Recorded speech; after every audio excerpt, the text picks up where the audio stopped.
गांव के नुक्कड़ पर एक पुरानी सी चाय की दुकान थी, जिसका मालिक था रमेश। रमेश एक साधारण मगर ईमानदार आदमी था। सुबह सुबह सूरज की किरणें जैसे ही गांव पर पड़ती, रमेश की दुकान से चाय की खुशबू उठने लगती।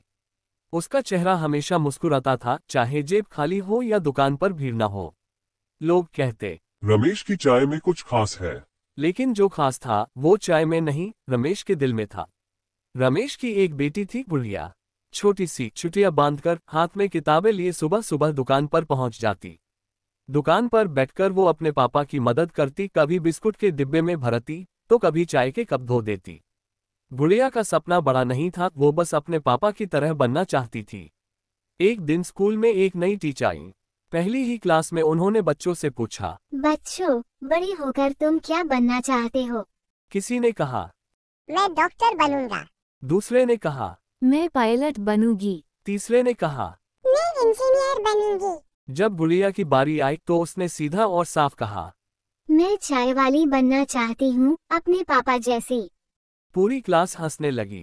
टीचर थोड़ी चौंकी, पर उन्होंने हंसी नहीं उड़ाई। उन्होंने पूछा, गुड़िया, क्यों ऐसा सोचती हो? गुड़िया की आवाज में मासूमियत थी, लेकिन आत्मविश्वास भी। मेरे पापा थके हुए लोगों को राहत देते हैं, सबको प्यार से चाय पिलाते हैं।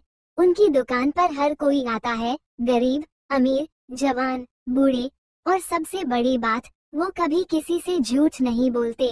वो मेहनत से जीते हैं और हमेशा दूसरों के लिए मुस्कुराते हैं। मुझे लगता है दुनिया में ऐसे लोग बहुत कम हैं।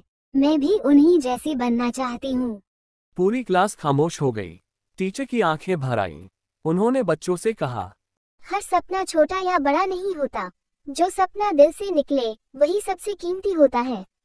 उस दिन के बाद गुड़िया को सब एक अलग नजर से देखने लगे। साल बीतते गए। गुड़िया ने पढ़ाई की, पापा की मदद भी करती रही, और जब बड़ी हुई तो उसने एक सपना पूरा किया। एक ऐसी चाय की दुकान खोली जहां सिर्फ चाय नहीं, इज्जत भी परोसी जाती थी। उस दुकान का नाम था गुड़िया की चाय। आज उस नाम की कई शाखाएं थीं, गांव से लेकर शहर तक। मगर हर दुकान के बाहर एक बोर्ड जरूर होता था, जिस पर लिखा था, यहाँ चाय नहीं, सम्मान मिलता है। इस कहानी से हमें कई गहरी और प्रेरणादायक सीख मिलती है। कोई काम छोटा नहीं होता। गुड़िया ने अपने पापा के चाय बेचने के काम को छोटा नहीं समझा, बल्कि उसे गर्व से अपनाया। इससे हमें ये समझ आता है कि सम्मान किसी पेशे से नहीं, इंसान के कर्म और सोच से मिलता है। सच्चाई और मेहनत की इज्जत हमेशा होती है। रमेश जैसे ईमानदार, मेहनती लोगों की कहानी भले ही दुनिया को न दिखे, लेकिन उनके मूल्यों की गूंज बहुत दूर तक जाती है। बच्चों के सपनों को गंभीरता से लेना चाहिए। हर बच्चा डॉक्टर या इंजीनियर ही क्यों बने, अगर वह दिल से कोई काम करना चाहता है तो उसे हौसला और दिशा दोनों देना चाहिए। समाज को देखने का नजरिया बदलना जरूरी है। गुड़िया ने पूरी क्लास की सोच बदल दी। एक बच्ची ने ये सिखाया कि सम्मान का पैमाना पैसा या पद नहीं, बल्कि चरित्र और भावना है। आत्मसम्मान सबसे बड़ी पूंजी है। गुड़िया ने अपने पिता के काम पर गर्व किया और उसी परंपरा को आगे बढ़ाकर नाम भी कमाया।